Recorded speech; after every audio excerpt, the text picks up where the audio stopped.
তো আজকের ল্যাবটা হচ্ছে tension test of steel specimen. এখানে আমরা হচ্ছে কি স্টিল স্পেসিমেন টেস্ট করব, তারপর ফেলার প্যাটার্ন অবজার্ভ করব, ম্যাম এরপর আসসালামু আলাইকুম। একটু হ্যাঁ, রেকর্ড করতেন ম্যাম। আচ্ছা দিচ্ছি একটু।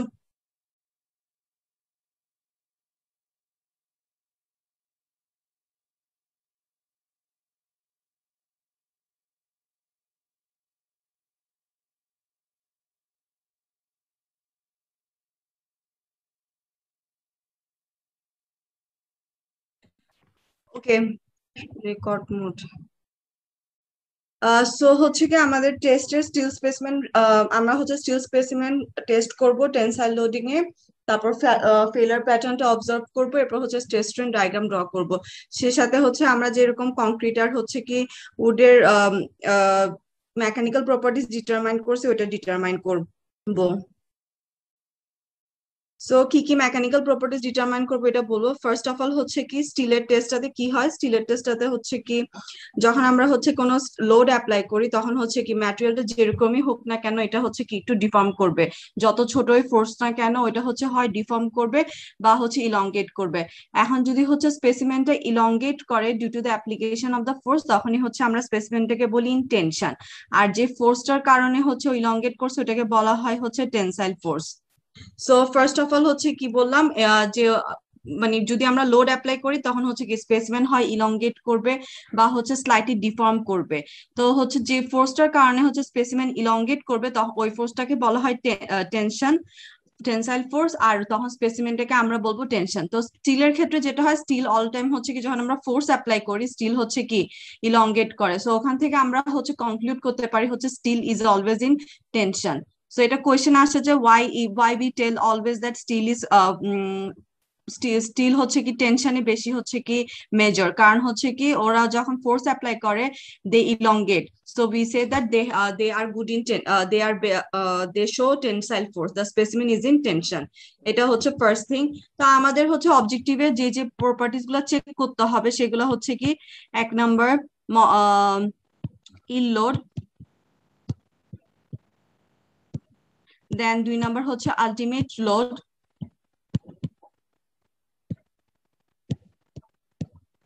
দেন 3 নাম্বার হচ্ছে কি yield breaking load, breaking load বা ব্রেকিং পয়েন্ট। লোড দেখবো না, এখানে হচ্ছে কি আমরা ইল স্ট্রেসটা দেখবো, yield stress, ultimate stress, breaking point বা ব্রেকিং স্ট্রেস। এরপর হচ্ছে কি percentage elongation,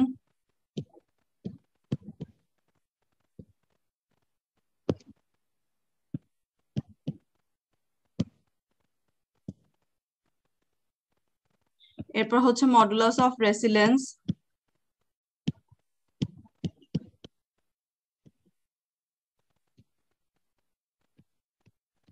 then modulus of toughness.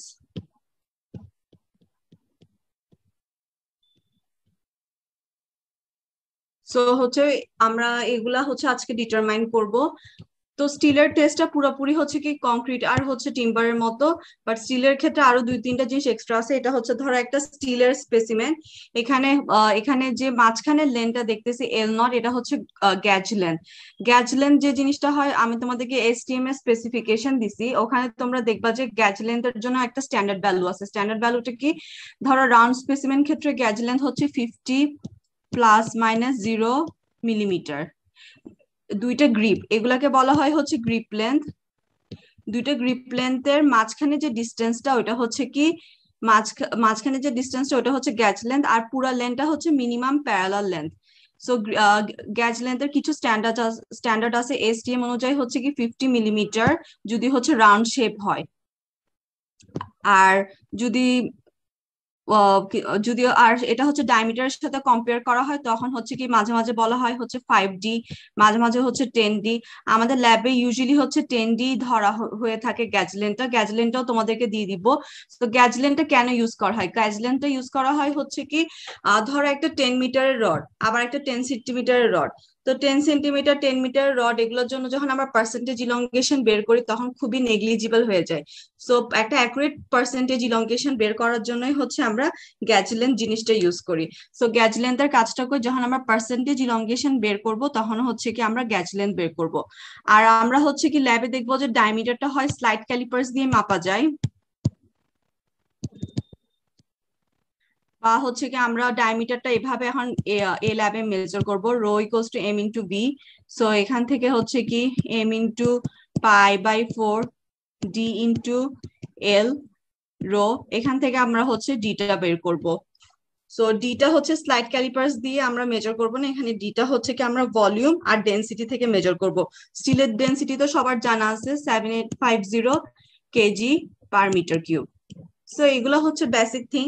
আর তোমরা তো এগুলো ডেফিনিশন গুলো জানো, modulus of resilience, modulus of toughness, ইল লোড কাকে বলে, আলটিমেট লোড কাকে বলে, এগুলো তোমাদের জানা আছে।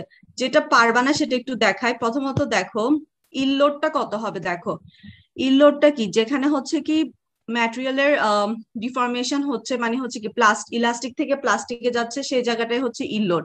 তাহলে আমাদের এখানে ইল লোড হচ্ছে সামথিং লাইক 230।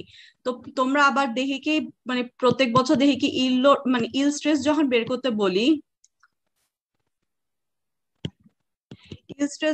করতে বলি, তখন সবাই দেখি স্ট্রেসকে আবার এরিয়া দিয়ে ভাগ করে। স্ট্রেস দেওয়াই আছে, এখানে স্ট্রেস আছে, তাও আবার স্ট্রেসকে এরিয়া দিয়ে ভাগ করে, আমি বুঝি না কেন। সো ইল স্ট্রেস মানে হচ্ছে যেটা আছে ওইটাই, এখানে আর কোনো কিছু ভাগ করতে হবে না। তারপর হচ্ছে ব্রেকিং স্ট্রেস, এখানে ব্রেকিং স্ট্রেস তো দেখা যাচ্ছে না, বাট তোমাদের যে ডাটা দিব এই পয়েন্টটা হচ্ছে breaking stress, that is 250 Newton per millimetre square বা এমপিএ হচ্ছে কি ব্রেকিং স্ট্রেস। সো ব্রেকিং স্ট্রেসটা বের করে ফেললাম, তিনটা গেল। এরপর আসা হচ্ছে আলটিমেট, আমার দেখা মতো এখানে আলটিমেট হচ্ছে 310। সো আলটিমেট স্ট্রেস আছে হচ্ছে 310। তো এটা গেল। এরপর আসবে হচ্ছে কি modulus of resilience. Modulus of রেসিলেন্সটা কিভাবে বের করবা, এই যে দেখো যেখানে হচ্ছে কি ইল পয়েন্ট আছে সেখানে বরাবর একটা ত্রিভুজ আঁকবো, দেন ডাটা নিব half into something minus something, এটা থেকে এটা দূরত্ব ইন্টু 200। এভাবে হচ্ছে মডুলাস অফ রেসিলেন্সটা বাইর করব। আর মডুলাস অফ টাফনেসটা কি, মডুলাস অফ টাফনেস হচ্ছে এরিয়া আন্ডার দ্য কার্ভ, মানে হচ্ছে এই যে এই পুরা এরিয়াটাই হচ্ছে কি মডুলাস অফ রেসিলেন্স, সাথে মডুলাস অফ টাফনেস হচ্ছে পুরা এরিয়া আন্ডার দ্য কার্ভ। তো মডুলাস অফ টাফনেস যখন বের করব এমটি, তখন কিন্তু আমাদের এম আরটাও যোগ করতে হবে, কারণ হচ্ছে এম আরটা আমরা আগে বের করে ফেলি। ম্যাক্সিমাম টাইমে দেখি এম আরটা যোগ করে না, বাট মডুলাস অফ টাফনেস হচ্ছে এরিয়া আন্ডার দ্য কার্ভ, মানে পুরো এরিয়াটা কার্ভের আন্ডারে কিন্তু পড়বে।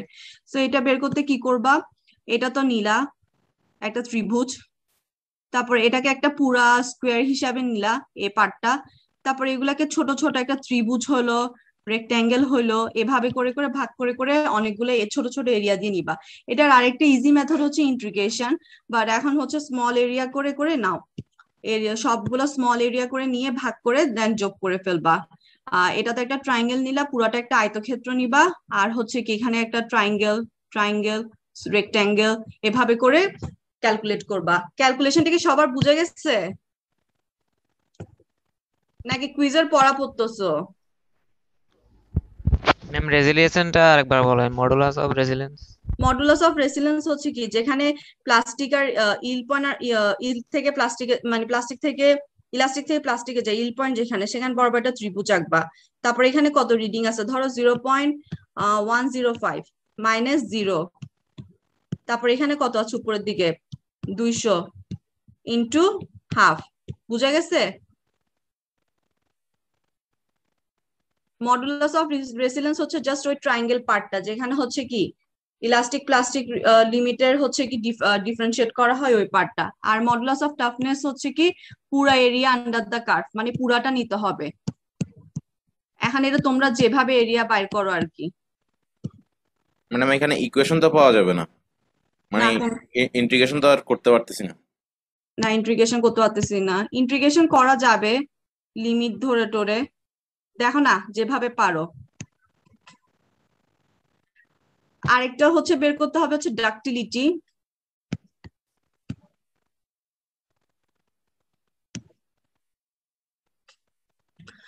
তিনটা যে প্রথম থেকে যেগুলো দেখেছি ইল স্ট্রেস বা ব্রেকিং স্ট্রেস, তারপর আসে হচ্ছে কি আলটিমেট স্ট্রেস, এরপর আসবে হচ্ছে কি modulus of resilience, modulus of rupture, এরপর হচ্ছে ডাক্টিলিটি বের করতে হবে। আরটা বের করবা হচ্ছে পার্সেন্টেজ ইলংগেশন। ওকে, ডাক্টিলিটি কিভাবে বের করবা? A nought minus A F divided by A F, এটা ডিরেক্ট ফর্মুলা দিয়ে।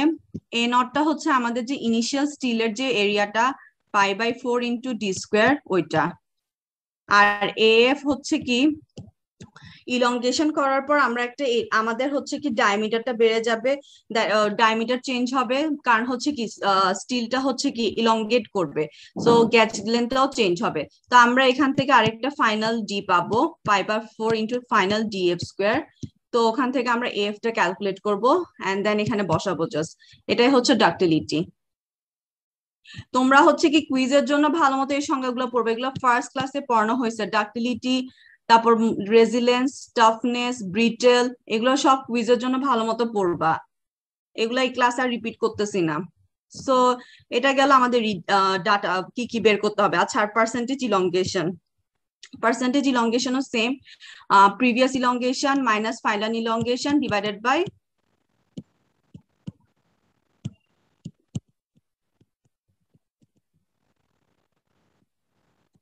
By previous elongation into 100। ইলংগেশনটা কিসের? ইলংগেশনটা হচ্ছে গ্যাজ লেন্থ। ধরো গ্যাজ লেন্থ আগে ছিল হচ্ছে কি 180, এখন final 144 millimetre divided by 144 millimetre. আর ডাটা নিয়েও তোমাদের প্রবলেম যদি হয়, সেটা হচ্ছে কি লোড গুলো তো আমরা হচ্ছে কি ইন্টারভেলে দিব, লোড গুলো আমরা দিতে থাকবো, ইউটিউব ভিডিওসে দেখাবো এখন, লোড গুলো আমরা দিব। আর এক্সটেনশন মানে হচ্ছে গজ রিডিং বা রিডিং যেটা দেখাবে সেটা, ওটা হচ্ছে ডেলে আসবে, দ্যাট ইজ হচ্ছে 0.01 মিলিমিটার। দেন আমরা এটাকে হচ্ছে কি অরিজিনাল লেন্থ দিয়ে ভাগ করলে হচ্ছে স্ট্রেন পাবো, আর স্ট্রেসটা হচ্ছে কি load by area π/4 D square. So এটা গেল হচ্ছে আমাদের রিডিং এর চারটা। রিডিং এর চারটে হচ্ছে কি এই দুইটা দিয়ে দিব, লোড আর এক্সটেন্সোমিটার। তোমরা স্ট্রেস স্ট্রেনটা বের করবা। সো গ্রাফটা সবাই সুন্দর করে ড্র করবা, এই ল্যাবে আর কিছুই নাই, এগুলাই। আর হচ্ছে ডেফিনেশন গুলো হচ্ছে কুইজের জন্য ভালো মতো পড়বা, কুইজে তো আর এরকম ডাটা দিবে না, কুইজে হচ্ছে হয়তো ম্যাথস করতে দিবে। সো এগুলো একটু ভালো মতো দেখবা। ওকে,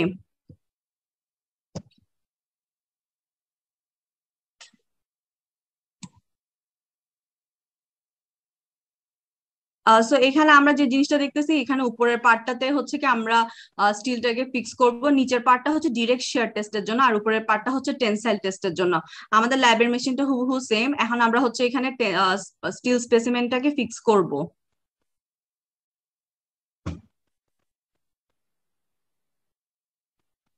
আর এখানে যে রিডিং এর একটা ব্লু কালার স্কেল দেখতো, সেটা হচ্ছে মেশিন স্কেল রিডিং। এটা দিয়ে রিডিং নিতে অনেক প্রবলেম, বিকজ এটার স্কেলিংটা অনেক ছোট ছোট স্কেল, সো এই জন্য আমরা আলাদা একটা এক্সটেন্সোমিটার অ্যাড করব এই স্পেসিমেনে।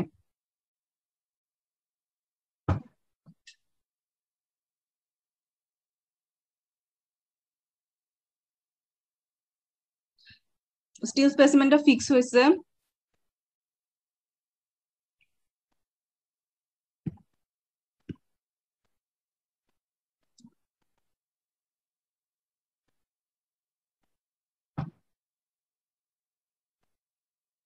এখন আমরা এক্সটেন্সোমিটারটা ফিক্স করব স্পেসিমেনের সাথে, যাতে আমরা হচ্ছে কি স্ট্রেনটা বের করতে পারি।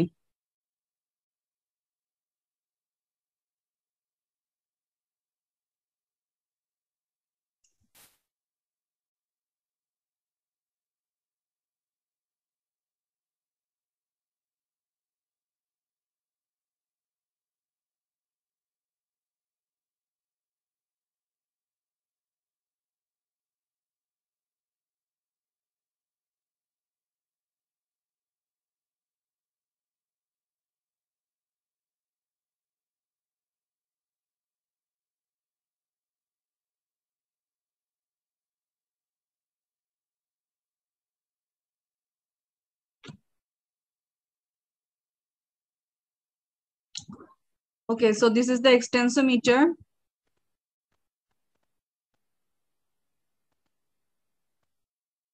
এখানে রিডিং স্কেলটা দেখানো হয়েছে, দ্যাট হচ্ছে কি 0.01 মিলিমিটার, আর এটা হচ্ছে আমাদের লোড স্কেল, মানে এখানে আমরা লোড অ্যাপ্লাই করব।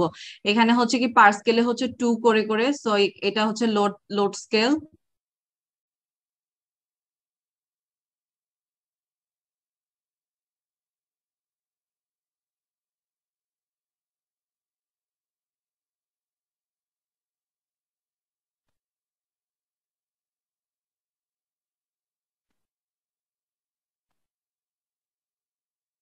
ওকে, সো লোড যখন অ্যাপ্লাই করব তখন কিন্তু হচ্ছে অ্যান্টি ক্লকওয়াইজ ডিরেকশনে লোড অ্যাপ্লাই করতে হবে। অ্যান্টি ক্লকওয়াইজ ডিরেকশন কেন? এখানে হচ্ছে হাইড্রোলিক প্রেসার দেওয়া হয় স্টিল স্পেসিমেন্টের উপর, এটার কারণে হচ্ছে কি আমরা অ্যান্টি ক্লকওয়াইজ ডিরেকশনে হচ্ছে কি জিনিসটাকে ঘুরাবো।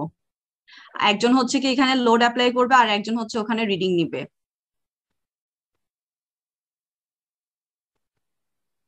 সো লোডের ফার্স্ট অফ অল 0 লোডের জন্য, দেন 10 কিলো লোডের জন্য কত আসে এভাবে চেক করবে।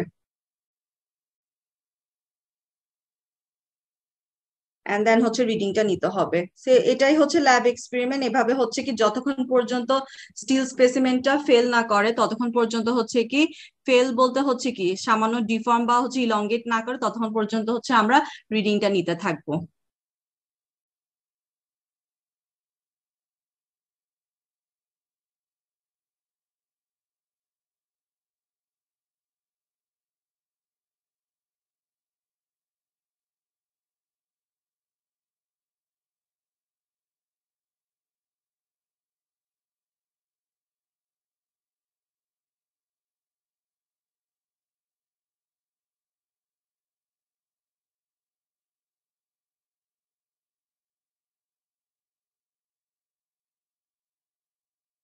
সো এই পয়েন্টে দেখো লোড নিতে নিতে এখানে হচ্ছে কি স্টিলটা ইলংগেট করছে।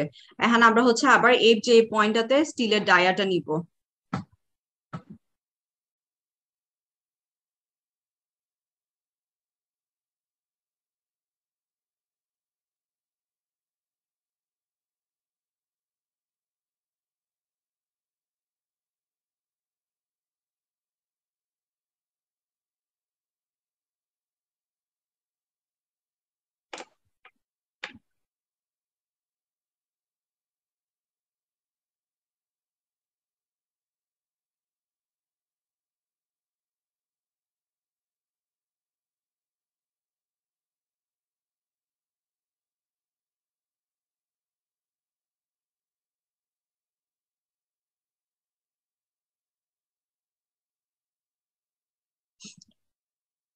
তো এখানে গ্যাজ লেন্থটা মেজার করা হবে, গ্যাজ লেন্থ আর হচ্ছে ফাইনাল ডিএফটা মেজার করা হবে। এখান থেকে হচ্ছে ফাইনাল ডিএফ আর গ্যাজ লেন্থ আমরা পাইলে আমরা হচ্ছে পার্সেন্টেজ ইলংগেশন আর হচ্ছে কি ডাক্টিলিটিটা বের করতে পারবো। ওকে, সো কারো কোনো কি কোশ্চেন আসছে? গ্যাস লেন্থটা কি সেটা যদি আরেকবার একটু বলতেন। গ্যাজ লেন্থটা কিসের জন্য? গ্যাজ লেন্থটা হচ্ছে কি পার্সেন্টেজ ইলংগেশনের জন্য। গ্যাজ গ্যাস লেন্থ কাকে বলে? আচ্ছা, গ্যাজ লেন্থ কাকে বলে? গ্রিপ লেন্থের মাঝখানে যে দূরত্বটা ওইটা হচ্ছে গ্যাজ লেন্থ। গ্যাজ লেন্থ কিন্তু হচ্ছে কি ইউজুয়ালি আমরা মেজারও করি না, আমরা সামটাইমস হচ্ছে কোড অনুযায়ী বসাই দিই। যেমন হচ্ছে কি 5D হতে পারে বা 50 মিলিমিটার হতে পারে বা 8D হতে পারে, 10D হতে পারে। তোমাদেরকে যে এসটিএম এর কোডটা দিছে ওখানে দেখবা স্পেসিমেনের আকার অনুসারে গ্যাজ লেন্থটা হতে কি ধরা হয়ে থাকে। তো প্রথম যে গ্যাজ লেন্থ ওইটা হচ্ছে এভাবে আমরা নিব ইনিশিয়ালটা, এরপর হচ্ছে ইলংগেট হওয়ার পর যে লেন্থটা ওইটা হচ্ছে ফাইনাল গ্যাজ লেন্থ। এখানে ইলংগেট হওয়ার পর লেন্থটা একটু চেঞ্জ হবে, সো ওখানে আমরা যে গ্যাজ লেন্থটা পাবো ওই যে দুটো গ্রিপের মাঝখানে যে ডিস্টেন্সটা ওইটাই হচ্ছে কি আমাদের ফাইনাল গ্যাজ লেন্থ।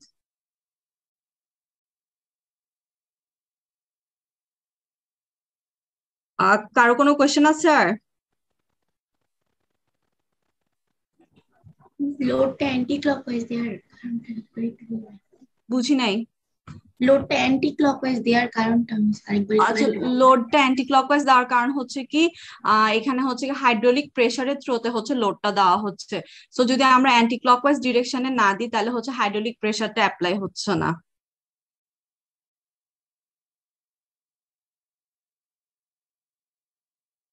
তোমার রেফারেন্সের জন্য গ্যাজ লেন্থের দূরত্বটা দেখা, এই যে এখান থেকে এখানে যে লেন্থটা এটা হচ্ছে কি গ্যাজ লেন্থ।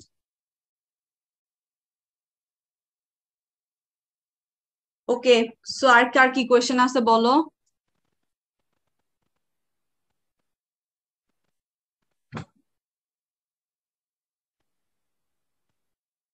অ্যাসাইনমেন্টের কোয়েশ্চেন গুলো করবা, প্লাস হচ্ছে কি এগুলা ডাটাগুলা বের করবা।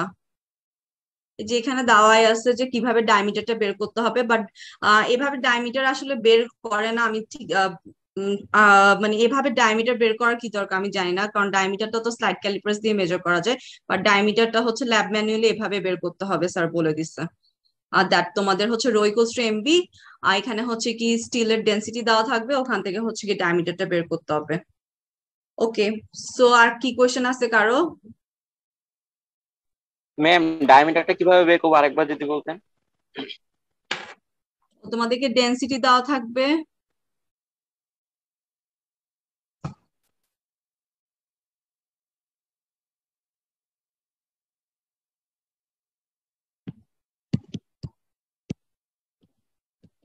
মাস অফ দ্য স্পেসিমেনও দেওয়া থাকবে,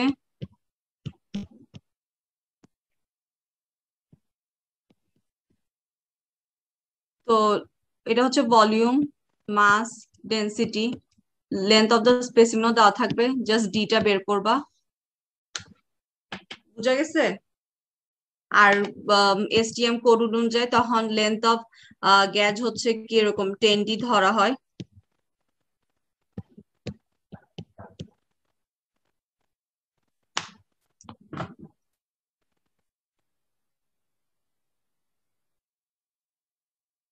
সো কারো কোনো কোয়েশ্চেন আছে? ম্যাম গত ল্যাব নিয়ে একটা কোশ্চেন ছিল। হ্যাঁ বলো। ম্যাম ওইখানে যে অ্যাকচুয়াল স্ট্রেসটা ম্যাম দিছেন 150, এটা কি পরীক্ষা করে পাওয়া স্ট্রেসটা? অ্যাকচুয়াল স্ট্রেস জি ম্যাম। একটু দেখি। আচ্ছা, যেটার কথা বলতেছে অ্যাকচুয়াল স্ট্রেস হচ্ছে কি মানে সিগমাটা দেওয়া হয়েছে? জি ম্যাম, ওইটা কি পরীক্ষা মানে পরীক্ষা করে যেটা পাইছি সেটা? না, পরীক্ষা করে যেটা পাইছি সেটা তো আমরা হচ্ছে পিসিআর, ওইটা তো আমরা ক্যালকুলেট করতেছি। আর ম্যাম অ্যাকচুয়াল আমি যদি ওইটা ক্যালকুলেটই করি তাহলে পরীক্ষাটা কি জন্য করলাম? আমি তো তাহলে শুধু লেংথই মাপছি আর শুধু ডায়ামিটারটাই মাপছি। তুমি ওইটা হচ্ছে আমরা তো ক্রিটিক্যাল লোড বাইর করতেছি, ক্রিটিক্যাল লোডই না পাচ্ছি আমরা। পরীক্ষা মানে ম্যাম আমি এটা বুঝতেছি না যে পরীক্ষা থেকে আমি কি পাবো। মানে পরীক্ষাটা তো করছি কোনো একটা লোড বা কোনো একটা স্ট্রেস মাপার জন্য, কিন্তু ওই লোড বা স্ট্রেসটা কোথায় ওটা তো ম্যাডাম বুঝতেছি না। পরীক্ষা থেকে একটা লোড, পরীক্ষাতে আমরা হচ্ছে লোডটা দিচ্ছি না, লোড দিয়ে দিয়ে হচ্ছে কি কলামটা বাকল করতেছে না, জি ম্যাম। তো ওখান থেকে হচ্ছে কি একটা লোড পাইছি, আর এটা হচ্ছে কি ক্যালকুলেটেড লোড। ক্যালকুলেটেড লোড আর অ্যাকচুয়াল লোডের হচ্ছে কি কম্পারিজন করতে বলছি। পিসিআর কি ম্যাম মানে পরীক্ষা করে যেটা পাইছি সেই লোডটা? হ্যাঁ, বাট হচ্ছে কি এখানে পরীক্ষাকৃত লোডটা না দিয়ে আমি তোমাদেরকে দিছি হচ্ছে পিসিআরটা বের করতে, অ্যাকচুয়াল লোডটা দিয়ে দিচ্ছি। যেহেতু হচ্ছে কি মেশিন ডাটা আমাদের ল্যাবে নাই, সেহেতু হচ্ছে কি আমি পিসিআরটা ক্যালকুলেট করতে বলছি, নাহলে পিসিআরটা হচ্ছে কি ওখানে সই করে, পিসিআর ক্যালকুলেট করতে হয় না। মানে pi square EI divided by KL square, এটা ক্যালকুলেট করতে হয় না, এটা হচ্ছে কি ল্যাবে সই করে, এটা ক্যালকুলেট করতে হয় না। বাট যেহেতু হচ্ছে কি তোমরা এই ল্যাবে করবাটা কি, এটার জন্য হচ্ছে পিসিআরটা দিছি আর অ্যাকচুয়াল লোডের সাথে কম্পেয়ার করতে বলছি। আচ্ছা ম্যাম, এইটা তো ম্যাম দেয়া নাই, তাহলে ম্যাম হিসাবটা কিভাবে করবো? ইটা দেওয়া নাই? না ম্যাম। আচ্ছা আমি দেখতেছি, ইটা তো দেওয়া থাকবে, ইটা দিয়ে দিব। আর ম্যাম অ্যাকচুয়াল লোড মানে হচ্ছে কি যেটাতে মানে যেটা থিওরিটিক্যাল? থিওরিটিক্যাল লোড আর কি, আর এখানে হচ্ছে জাস্ট এটা ক্যালকুলেটেড লোড। আর এটা পিসিআর? হ্যাঁ, এটা জাস্ট হচ্ছে কি ল্যাবের জন্য একটা কম্পারিজন করা, বাট অ্যাকচুয়ালি বাকলিং টেস্টে তোমরা এটা পেয়ে যাবা। বাকলিং টেস্টে এই লোডটা দেখাই দেয় জি না, ম্যাম। তো বাকলিং টেস্ট ওই লোডটার জন্যই তো বাকলিং টেস্টটা করা হয়। জি ম্যাম। ই এর ভ্যালুটা একটু দিয়ে দিলে, আর ম্যাম কোন স্পেসিমেন্টের উপর করতেছি ম্যাম এটা যদি একটু দিয়ে দিতেন তাহলে ম্যাম ভালো হতো। আচ্ছা ঠিক আছে, ওকে। ম্যাম এখানে 10D বলতে কি বোঝাচ্ছে? ডি এটা হচ্ছে ইম্পেরিক্যাল ফর্মুলা, তোমরা এসটিএম বইটা দেখবা, এসটিএম এর কোডটা দিয়ে দিছে, ওখানে দেখবা বিভিন্ন বিভিন্ন স্পেসিমেনের জন্য লেন্থ অফ গেজটা হচ্ছে বিভিন্ন রকম। রাউন্ড স্পেসিমেনের জন্য 5D, মাঝে মাঝে 50 মিলিমিটার ধরা হয়, তারপর 8 ইঞ্চেস এরকম আর কি। এটা ইম্পেরিক্যাল ফর্মুলা। ডিটা হচ্ছে diameter of the specimen.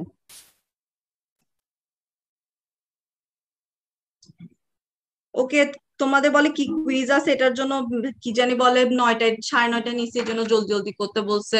So তোমাদের response to your roll call. ID 1, Present miss. 2. ID 2. ID 3. Yes, ma'am. 4. 5. Yes, ma'am. 6. Yes, ma'am. 7. Yes, ma'am. 8. 9. Present, ma'am. 10. 11. Yes, ma'am. 12. ma'am. 13. Ma'am. Ma'am, Yes, 12. ma'am. 12 Madam, present. 13. G, ma'am, 12. 13. Yes, ma'am. 14. Present, miss. 15. 16. Yes, ma'am. 17. Yes, ma'am. 18. Yes, ma'am. 19. 20. Yes, ma'am. 21. Yes, ma'am. 22. Yes, ma'am. 23. 24. Yes, ma'am. 25. 26. 27. Yes, ma'am. 28. Present, miss. 29. Yes, ma'am. 30. Yes, ma'am. 31. Yes, ma'am. 32. Yes, ma'am. 33. 34. Present, ma'am. 35. Yes, miss. 36. Yes, ma'am. 37. Yes, miss. 38. Yes, ma'am. 39. Yes, ma'am. 40. 41. Yes, ma'am. 42. Yes, miss. 43. 44. Yes, ma'am. 45. Yes, ma'am. 46. 47. Yes, ma'am.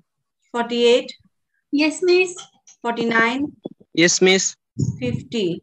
Yes, miss. 51. Quiz হচ্ছে 21 তারিখ, এটা বলছিলাম না তুমি 12টায়? Yes, miss. 21 তারিখ quiz. Madam. 12টায় না, maybe আরো Yes. আগে হবে, আর ভাইবা হবে এরপর। মিস কি ম্যাম, কুইজটা পিছিয়ে দিলে ভালো হতো, ম্যাম। না না, পিছানো যাবে না, পিছানো যাবে না, স্যার বলছে 21 তারিখে এগুলোর গ্রেড শিট জমা দিতে হবে। Miss Madam. মিস কুইজের কোশ্চেনটা মিস কিরকম হবে মিস? কুইজের কোয়েশ্চেনে হচ্ছে কি একটা এসএফডি বিএমডি তো থাকবে, একটা বা দুইটা, আর হচ্ছে কি কোয়েশ্চেন থাকবে ছোট ছোট আর কি, ম্যাথস করতে দিবে স্ট্রেস স্ট্রেন থেকে। আর হচ্ছে কি ওই যে ডিসক্রিপটিভ কোয়েশ্চেন থাকবে। আসলে তোমাদের তো ল্যাব গুলা তো আর ওখানে তো তোমরা ডাটা নিয়ে ল্যাব করবা না, ওখানে হচ্ছে কি ধরো হোয়াট ইজ কল বাকলিং বা স্লেন্ডার কলামের ডেফিনেশন, এই টাইপের কোয়েশ্চেন গুলো থাকবে। ম্যাডাম, টাইম কতক্ষণ হইতে পারে? 45 মিনিটস মনে হয়, হ্যাঁ 45 মিনিটস। ম্যাম। হ্যাঁ, আর তারপর ভাইবার বদলে হয়তো হচ্ছে কি একটা কোয়েশ্চেন দিয়ে দিতে পারে, বা হচ্ছে কি বা ভাইবা নিতে পারে, এরকমই। মানে ভাইবাতে যে কোয়েশ্চেন গুলো মুখে জিজ্ঞেস করবে ওগুলো হয়তো হচ্ছে কি গুগল ফর্মে তোমাদেরকে জমা দিয়ে দিতে বলতে পারে। ম্যাম, জি ম্যাম, এটাই ভালো হবে ম্যাম। এখন রেস্ট অফ দ্য থিং তো স্যার জানে। হ্যাঁ বলো। ম্যাম, আমি 52 ক্লাসে ছিলাম ম্যাডাম, আমার ওয়াইফাই চলে গেছে হুট করে। তোমাদের হুট করে অফ ওয়াইফাই চলে যায়। আচ্ছা ঠিক আছে। মিস আমাদের আগের ক্লাসের রেকর্ডিং দিলে ভালো হতো মিস। জি ম্যাডাম। মিস সামনে কুইজ ভাইবা মিস। হ্যাঁ মিস, কুইজের জন্য ভালো হতো। জি ম্যাম, রেকর্ডিংটা দিলে ভালো হতো ম্যাম। আগের ক্লাস রেকর্ডিং করা আছে যা নাকি দেখতে হবে, বাট এই ক্লাসের রেকর্ডিং আছে, আগের ক্লাসেরটা আমি ঠিক জানি না। মিস কলামের রেকর্ডিং আর হচ্ছে ওই ইমপ্যাক্টের স্যারের থিওরির পার্টটা রেকর্ডিং, এই দুইটা পেন্ডিং। আর আজকে স্যারের থিওরি পার্টের রেকর্ডিং অনেক আগে দেওয়া হয়েছে। স্যার ল্যাবে কাজ করছে, ওইটা দেওয়া হয়েছে মিস। না না, স্যারের রেকর্ডিং আমি নিজে দিচ্ছি সাথে সাথে ক্লাস শেষ হওয়ার পর, আমি চেক করতেছি। শুধু আমারই আসলো না, মেবি দেওয়া হয় নাই। আমি চেক করতেছি একটু।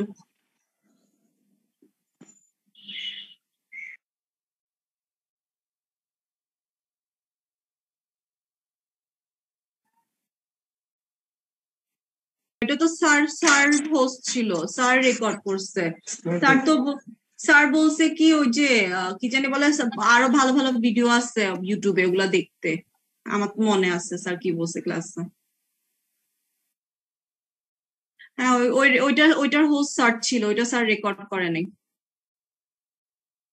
ম্যাম স্যারেরটা পাইলে ভালো হইতো আর কি।